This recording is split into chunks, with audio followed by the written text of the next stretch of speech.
मौजूदा समय में ये अत्यंत प्रासंगिक विषय भी है। दुनिया के एक हिस्से में जहां लंबे समय से युद्ध चल रहा है, वहीं भारत में भी देखूं तो जहां एक और शांति का वातावरण है, वहां पर भी रामनवमी की शोभा यात्रा पर उसको शांति से नहीं निकलने देते, ऐसी घटनाएं भी सामने आती हैं। जहां भारत के एक हिस्से में पश्चिम बंगाल की मुख्यमंत्री ये कह देती हैं कि हिंदू इस इलाके में ना जाएं, तो क्या मुख्यमंत्री ही समाज को बांटने पर आ गई, क्षेत्र को बांटने पर आ गई? अपने आप में चिंता का विषय खड़ा हो जाता है।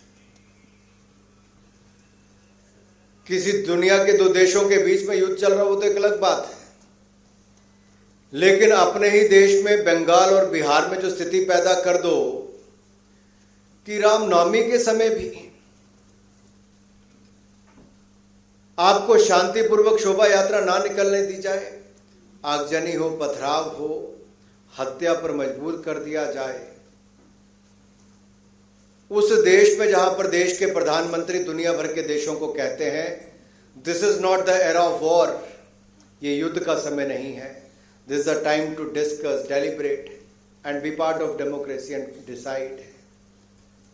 और दुनिया उस बात को मानती है, लेकिन अपने ही देश के दो राज्यों के मुख्यमंत्री एक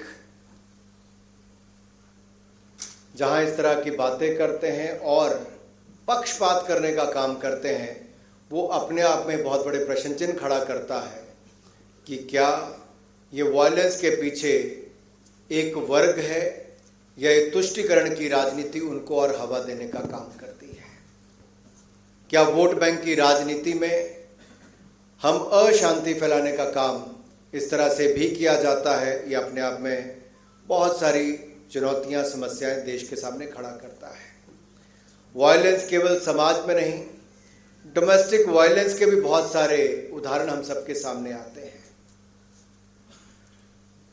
ट्रिपल तलाक पर आरिफ मोहम्मद खान साहब बहुत शानदार तरीके से अपनी बात रखते हैं। मैंने पिछली बार सूचना प्रसारण मंत्रालय का कार्यक्रम किया तो बहुत शानदार इन्होंने अपना भाषण वहां पर किया। लेकिन डोमेस्टिक वायलेंस के केस केवल एक वर्ग या एक ने, पूरे समाज में हर जाति धर्म के लोगों के बीच में आते हैं।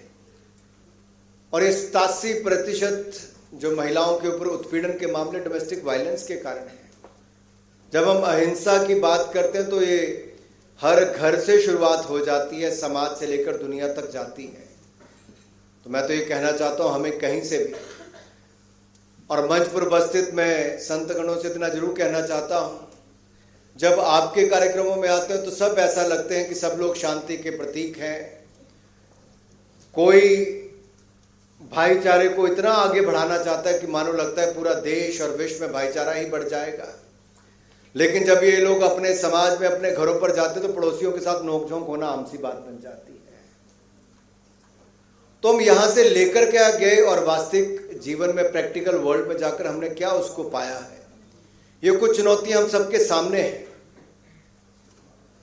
तो ऐसा जब विश्व के सामने बहुत सारी चुनौतियां मौजूद हैं और उनके समाधान ढूंढ रहे हैं, तब भगवान महावीर द्वारा प्रतिपादित दर्शन एवं उपदेश बहुत महत्व रखते हैं।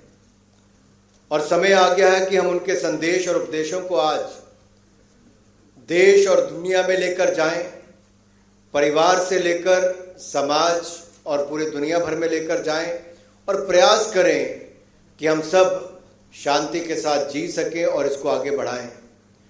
युद्ध, हिंसा और आतंकवाद किसी समस्या का समाधान नहीं है मित्रों, और हिंसा प्रतिहिंसा को जन्म देता है। संवाद के द्वारा ही, बातचीत के द्वारा भी दुनिया भर में इन समस्याओं का समाधान निकलता है और इन समस्याओं को सुलझाया जा सकता है। इसलिए मैं अनेकों बार कहता हूं कि भगवान महावीर ने जो 2600 वर्ष पूर्व जो दर्शन दिया है, उसकी आवश्यकता तत्कालीन समय में जितनी थी, उससे अधिक आवश्यकता आज के समय में प्रासंगिक और दिखती है। और उनके दर्शन में अनेक वैश्विक समस्याओं का समाधान प्राप्त होता है। ग्लोबल वार्मिंग की हो, जलवायु परिवर्तन की हो, आर्थिक असमानता की बात हो, ऐसी अनेक समस्याओं का समाधान जैन दर्शन में मिलता है और हमें इसको आगे तक ले जाने का काम करना चाहिए। भगवान महावीर ने संयम आधारित जीवन शैली की बात की थी, व्यक्तिगत भोग और उपभोग के ने सीमाकरण की बात की। उन्होंने कहा पदार्थ सीमित है, वो असीम इच्छा शक्तियों को पूर्ति नहीं करते। सचमुच उनका मार्गदर्शन पर्यावरण की शुद्धि के साथ के लिए अत्यंत उपयोगी है।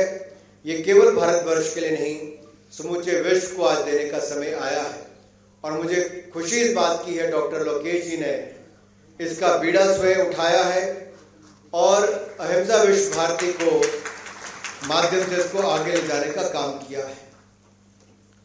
जहां एक और मोदी जी के नेतृत्व में भारत नई ऊंचाइयों पर पहुंच रहा है, मिशन लाइफ से लेकर इंटरनेशनल सोलर अलायंस जैसे विषयों को आगे बढ़ाकर मोदी जी ने दुनिया भर में भारत से दुनिया को नेतृत्व देने का काम किया। तभी तो लगातार 3 वर्षों में एक नहीं अनेक बार मोदी जी को दुनिया के सबसे लोकप्रिय नेता के रूप में आज चुना गया है मेरे भाइयों।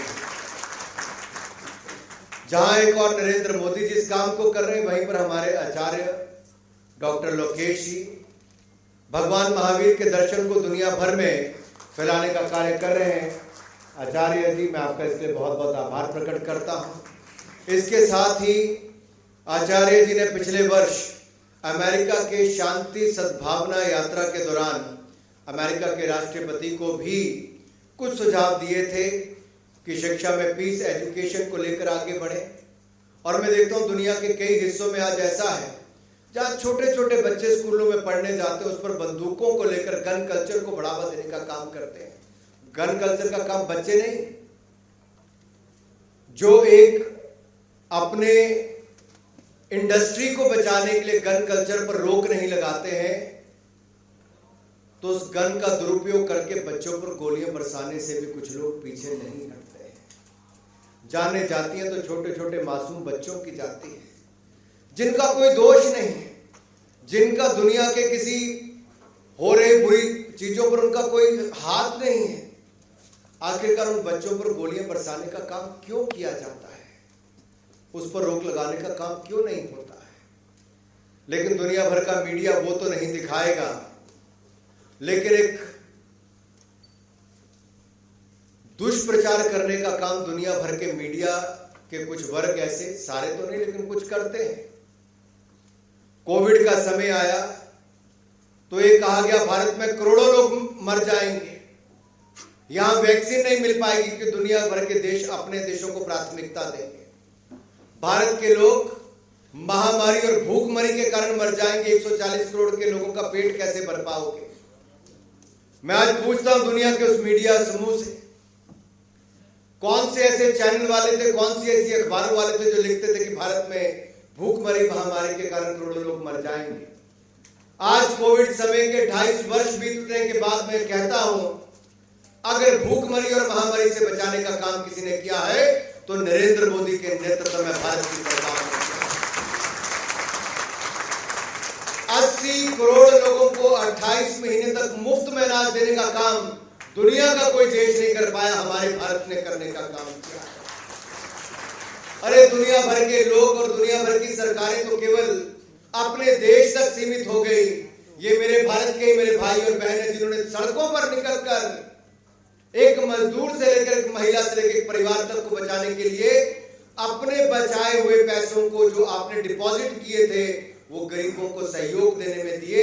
आपने अपने रसोई से अनाज निकालकर पकाकर लोगों को पकाया हुआ भोजन भी दिया, तो राशन देने का काम भी हिंदुस्तान के 140 करोड़ देश के लोगों ने अपने भाई और बहनों को देने का काम किया। वही नरेंद्र मोदी जी की सरकार ने एक नहीं 2-2 वैक्सीन बनाने का काम किया, जो दुनिया का कोई देश नहीं कर पाया। हमने 220 करोड़ वैक्सीन भारत के लोगों को बिल्कुल मुफ्त में लगाने का काम किया है, ये कोई और नहीं कर पाया। और यही नहीं, भारत में दवाइयों का निर्माण भी किया, तो भारत की वैक्सीन को हमने दुनिया के 150 से ज्यादा देशों तक देने का काम मोदी जी की सरकार ने किया है। वैक्सीन मैत्री को आगे बढ़ाने का काम किया। ये भी एक शांति का प्रतीक है। आप सोचिए, अगर उन देशों में 150 देशों में वैक्सीन नहीं पहुंचती क्या, तो क्या वहां शांति बनी रहती? अगर भारत में 80 करोड़ गरीबों को मुफ्त में राशन नहीं मिलता तो क्या सिविल वॉर की नौबत नहीं आती? यह भी एक तरह से रोक लगाई गई हिंसा होने पर, जब आप लोगों ने मदद करने के रूप में आगे बढ़े।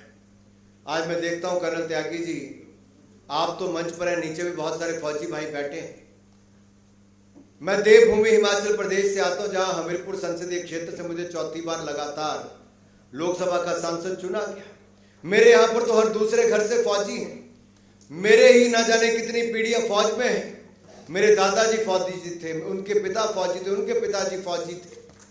और मैं जब तीसरी बार का लोकसभा का सांसद बना 2014 में, तो मैंने भी अपना कमीशन पास करके टेरिटोरियल आर्मी में मैं लेफ्टिनेंट बना, और उससे पास होकर आगे मेरी प्रमोशन जब हुई तो मैं कैप्टन के रूप में आज टेरिटोरियल आर्मी में 124 सिख रेजिमेंट में अपनी सेवाएं आज भी दे रहा हूं सांसद।